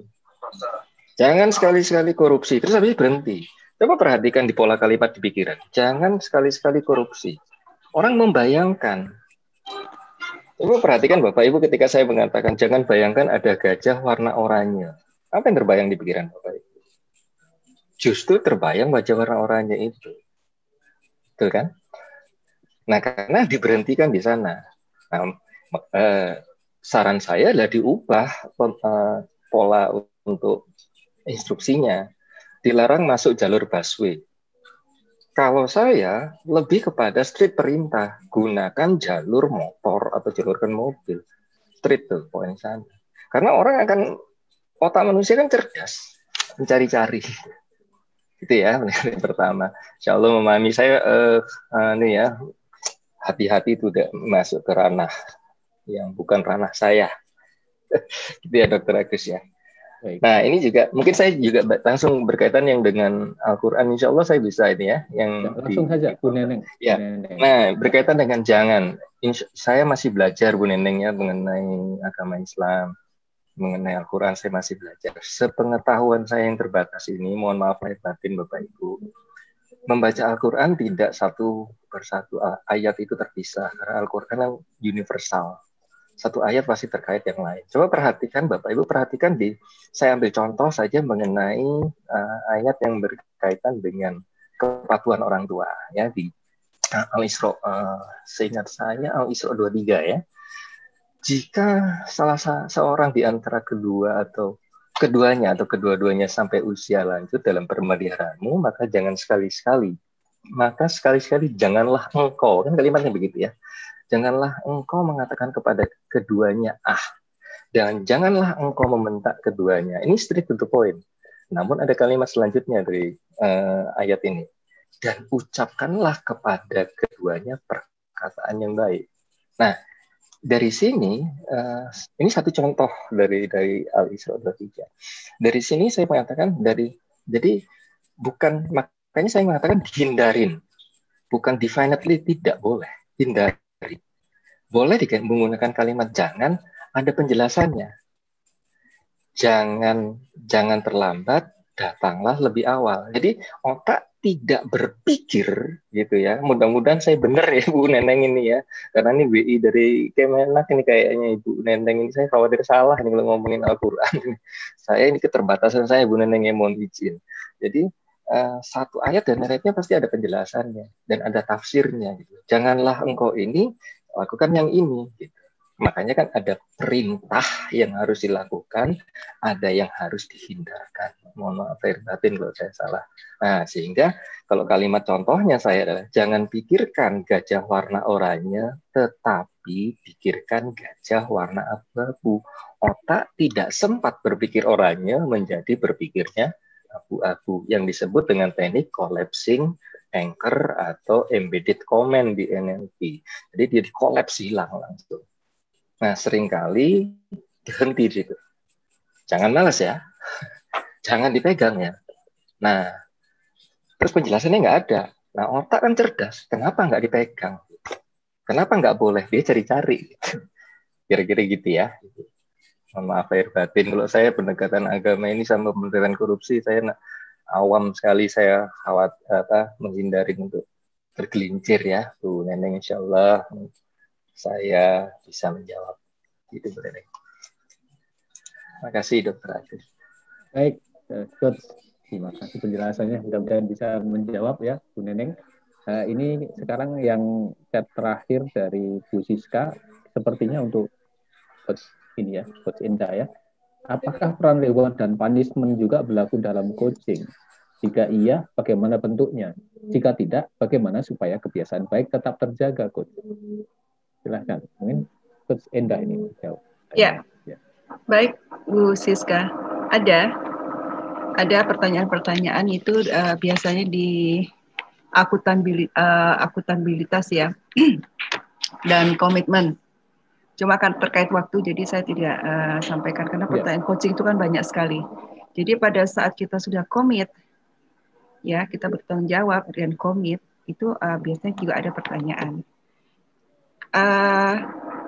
Apa konsekuensi dari diri Anda jika Anda tidak melaksanakan rencana aksi ini? Kembali lagi kepada coaching-nya. Dan jawaban coach semua adalah benar. Ya, jadi kadang-kadang coach juga jawab, ya udah deh, saya sedekah deh kalau saya nggak ini, misalnya gitu Bu. Jadi apapun jawaban coach itu benar. Tapi kami coach akan bertanya seperti itu. Jadi apa konsekuensi dari diri Anda jika Anda tidak bisa melaksanakan rencana aksi Anda? Sebaliknya, bagaimana Anda mensyukuri keberhasilan Anda dari rencana aksi Anda? Nah, itu jawabannya bisa macam-macam. Bagaimana bisa mensyukuri, itu kan bentuk dari reward, ya. Ada yang, oh ya saya meraktir makan diri saya sendiri deh, saya meraktir makanan keluarga saya deh, gitu ya. Ada yang juga bilang, oh saya suka sekali beng-beng, saya makan beng-beng kalau ini bisa. Ya Bu, jadi reward punishment di dalam pada saat di akuntabilitas dan komitmen itu kita juga tanyakan. Dan jawaban coach semua adalah benar. Baik, itu tertuju pada dirinya ya, pada diri coach. Baik, terima kasih Bu Siska. Baik, sudah bisa menjawab ya Bu Siska. Terima kasih Coach Enda. Ini Bu Siska dari Belanda ya? Bu Siska dari Belanda ya? Kayaknya Siska Belanda. Iya, iya, Teteh. Oh, nuhun. Dari Belanda. Ya, beliau tinggal di Belanda ini. Ya, orang Sunda. Hatur nuhun, Neng. Sami-sami Teteh nuhun. Ya. Sana jam berapa Bu Siska? Oh, masih sore. Di sini 3:30, Pak. Sore kan? Oh, kalau selamat sore apa bahasa Belanda Bu? Goedemiddag. Goedemiddag. Iya, ini kata-kata juga ya, bagus ya. Oke, baik. Terima kasih Bu Siska atas partisipasi. Sama-sama, Pak. Pertanyaan. Baik. Nanti ini ada amin. Kemudian ini ada satu pertanyaan terakhir yang langsung disiarkan jadi oleh Bu Utami Irga. Silakan Bu Utami, tadi dari raise hand soalnya. Silakan Bu Utami, bisa dibuka? Iya, terima kasih Pak Dr. Gus. Pertanyaan saya untuk Pak Nyoman Indra. Saya Utami Irga, Pak Nyoman dari Tangerang, salam kenal. Mengenai apa namanya ya, perkataan atau pernyataan sewaktu kecil dulu ketika anak saya disamper oleh temannya malam hari sekitar jam 9, saya jawab begini, karena mereka mau main gitu ya. Saya jawab begini, oh maaf anak-anakku nggak main karena mereka suka susah bangun. Nah, itu ya sampai sekarang saya masih berupaya untuk membangunkan mereka gitu ya. Bagaimana caranya supaya bisa merubah atau saya melakukan pendekatan untuk menjadi lebih menjadi lebih positif gitu. Terima kasih Pak Nyoman. Baik, terima kasih Bu Tami. Jawabannya ada 3 hal, izin langsung saya jawab. Yang pertama, tapping dulu Bu, biar yakin. Betul ya Dokter Agus ya? Tapping aja dulu, bahwa kita punya intensi positif, bahwa kita punya keyakinan untuk bisa mengubah, karena tidak ada kata terlambat untuk mengubah. Yang kedua, ada 2 kondisi yang sangat powerful Bu Tami, yaitu saya mengatakan di pagi hari. Yuk kita ubah self-talk kita maupun pola komunikasi di pagi hari. Ya, contohnya. Ketika membangunkan pagi, langsung aja bangunkan. Ayo kakak, adik, bangun yuk, semangat, titik. Tanpa ada penjelasan apapun. Dan hindari judgement. Karena kalimat tadi kalau saya membaca itu udah judgement meskipun tidak secara langsung. Maaf, anak saya susah sekali. Nah itu udah judgement. Dan sebagai seorang orang tua ya, saya sangat meyakinin bahwa kalimat-kalimat seorang ibu terutama, istilah saya tembus Bu ke langit. Jadi makanya kenapa orang tua terutama ibu ya, karena sudah diberikan hak prioritas ya, harus diimbangin dengan kalimat yang positif, karena kalimat apapun itu doa. Karena saya adalah bagian dari kalimat yang tergelincir dari ibu saya. Nah, gitu Bu ya, saya tidak cerita tapi saya pernah tergelincir, akhirnya kalimat itu menjadi doa. Gitu Bu. Jadi ya mulai satu, yang pertama yakinkan bahwa ibu bisa mengubah. Kedua, pola kalimatnya pagi hari itu pastikan yang positif. Ya. Yang ketiga, hindari judgment. Dan anak itu akan berubah ketika banyak dihargai. Dari hal-hal yang kecil saja. Nah, seringkali parameternya adalah parameter orang tua, di mana anak itu belum dapat parameter di atas, kan representasi di otaknya kan masih sedikit gitu ya, di pikirannya. Nah itu di direct mau ke atas ya nggak nyampe. Gitu. Kalimatnya begini, mama ini capek loh kalau pagi ini udah nyiapin kamu sarapan, udah beres-beres gitu. Coba kamu jadi mama. Nah pertanyaan itu adalah menurut Nyoman, pertanyaan konyol. Ya nggak bisa dong, anak disama dengan diri kita. Tapi seringkali pola kalimat itu terjadi.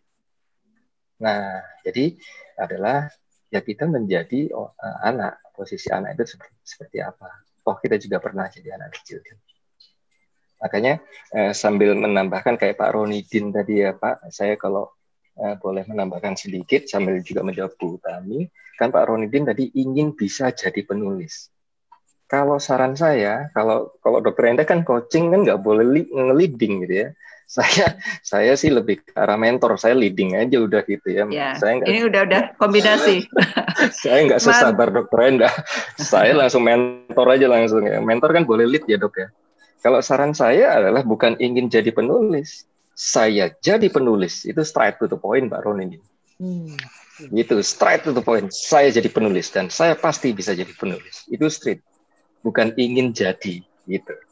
Terus kalimat tadi, saya mencoba, kalimat pencobanya hilangin Pak. Saya melakukan, bukan juga saya akan menemukan, akan itu baru rencana. Menemukan, kita cari-cari, pikiran akan cari-cari. Saya memastikan kalimat ini, saya memastikan saya jadi penulis. Itu straight to the point, itu direction langsung. Kalau kalimat untuk coachingnya ya, gitu. Karena Dokter Enda terikat kode etik coaching, masih bisa dia leading. Kalau saya leading aja udah, saya lead aja, apa-apa. Karena saya kan bukan coach, saya mentor aja gitu ya. Kemudian kayak misalnya mencari kata-kata itu, saya kadang-kadang gini kan bercanda sama teman-teman, misalnya Pak Ronidin ya, Bu Tami. Mau kemana? Mencari rezeki. Saya tidak mencari rezeki, saya jemput rezeki. Bedanya apa mencari? Mencari kita belum ada kepastian Pak Ronidin. Kalau mencari bisa ketemu, bisa tidak. Tapi kalau menjemput itu udah jelas ada di situ. Itu bedanya di sana. Jadi itu lebih powerful di self talk saya. Mau kemana nyoman? Saya jemput rezeki saya. Oh itu powerful Pak. Gitu. Lebih positif, Mau firm ya. Lebih positif, powerful. Makanya ada tingkatan Pak. Geser dulu dia menjadi positif. Setelah positif, dia harus powerful dan memberdayakan. Yang persoalan ini geser aja dulu Pak. Diubah. Gitu Pak. Ya, kalau saya sih memberikan sarannya begitu. Karena Dokter Endah tadi ingin ngomong, tapi mungkin Dokter Endah kan berikat itu saya aja yang ngomong dok. Apa kok saya boleh? Gak apa-apa. Karena tadi kan sesi coaching. Kan, tadi kan sesi coaching. Jadi saya ada kode etiknya, jadi kita nggak boleh guide. Tapi justru karena kita lagi belajar self talk, ini dikoreksi oleh Pak Nyoman. Jadi Pak Nyoman dalam hal ini adalah kedudukan sebagai mentor dan konsultan. Jadi mengkoreksi Pak Ronidin. Nanti Bapak Ibu sekalian ya. Maaf ya Pak Ronidin, maaf ya. Terima kasih. Tapi ya, jadi diganti aja Pak sekarang. Jadi bagaimana saya membiasakan self talk yang lebih baik untuk menjadi seorang penulis. Itu ya Pak ya. Bukan ingin ya, Coach Nyoman ya. Betul, langsung. Jadi saya jadi penulis. Supaya saya menjadi penulis gitu Pak. Yang terbaik ingin, gitu Pak. Tambahin misalnya begini, misalnya jadi begini, penulis yang terbaik. Nah, begini Pak Ronidin, Dokter Endah, sedikit saja. Saya menuliskan ini Nyoman ya. Saya menjadi penulis yang terbaik dan terahli di bidangnya. Atau contohnya begini, Nyoman itu selalu belajar Pak. Belajar kepada orang yang terbaik dan yang ahli di bidangnya. Seperti saya. Juga belajar kepada orang yang ahli dan terbaik di bidangnya. Gitu ya, Pak? Oh, keren. Ya. Makin firm, Pak. Terima kasih, Pak Nyoman. Ya, Pak. Ya, memang kalau di coaching kita nggak boleh leading. Kemudian tadi, langkah aksinya Bapak koreksi tadi. Dikoreksi sama Coach Nyoman. Ya, jadi jangan mencoba, jangan coba ini mencari, tapi positif Pak, sepositif saja. Langsung powerful aja Pak. Pak, Bapak kalau mau membutuhkan mentor, saya akan mentorin Bapak untuk jadi penulis. Sip. Alhamdulillah. Terima kasih Pak Nyoman. Ya, Masya sama-sama Allah. Pak. Ya. Jadi tipsnya menulis adalah tulis aja Pak. Tulis aja. Do it aja. Oke. Do it aja, udah tulis aja. Terima kasih. Ya, tadi di langkah keempat udah kan, lakukan. Just do it. Nah, itu. Satu penutup Pak, untuk Pak Ronidin, tidak perlu memikirkan apa yang dipikirkan oleh orang lain tentang apa yang Bapak pikirkan. Nah, Bapak agak bingung nih. Ya, saya ulang ya Pak ya. Tidak perlu memikirkan apa yang dipikirkan oleh orang lain tentang apa yang Bapak pikirkan. Lakukan saja. Hambatan menulis itu begini Pak, begitu menulis, nanti ini dibaca apa enggak ya? Nanti ngerti enggak ya orang ini maksud saya? Nanti ini gimana ya? Udahlah, geser aja dulu Pak. Tulis saja dulu gitu. Nanti prosesnya ada 3 kali. This is my way gitu ya. Masa bodoh yang lain ya. Iya sudah. Bukan masa bodoh Pak. Bukan masa bodoh Pak. Nanti kita jadi bodoh loh Pak. Salah lagi. Iya, hati-hati Pak. Iya. Yang namanya self-talk itu apa yang keluar. Hati-hati loh Pak. Hati-hati Pak. Begitu powerfulnya kata-kata ya. Saya langsung sama Ronidin sedikit aja Pak. Bapak memilih kerja mati-matian atau kerja hidup-hidupan? Ayo jawab Pak. Kerja hidup-hidupan sekarang setelah tahu. Nah, that's good. Bapak akan mengejar deadline atau lifeline? Lifeline. Nah, Bapak suka telur setengah matang atau telur setengah mentah? Setengah matang. Kenapa nggak suka telur setengah mentah? Ya, padahal barangnya sama ya, kalimatnya aja beda ya. Nah, fokuslah dengan sesuatu yang positif. Itu maksud saya, Pak. Ya. Oke, keren. Terima kasih. Mohon maaf lahir batin Bapak Ibu semuanya. Selamat Pak Ronidin. Alhamdulillah. Ini ada komentar buat saya malam ini. Iya, dikasih komen sama Bu Nurita. Ya, semua atas izin Allah. Amin. Ya, jadi dikasih penyengatan sama Bu Nurita ini ya. Setuju kok. Kata-kata sangat berpengaruh. Alhamdulillah, terima kasih Bu Nurita. Mohon maaf lahir batin. Wah, ini bangga bahagia sekali. Beliau ngasih contoh, saya mau rumah, alhamdulillah dapat hadiah rumah. Itu. Jadi, gitu. Jadi kata-kata yang seperti itu. Ya. Baik, mungkin di penghujung acara ya. Baik, ada 1 menit masing-masing untuk closing statement. Silakan. Kami silakan dari Indra, Bapak Nyoman. Silakan.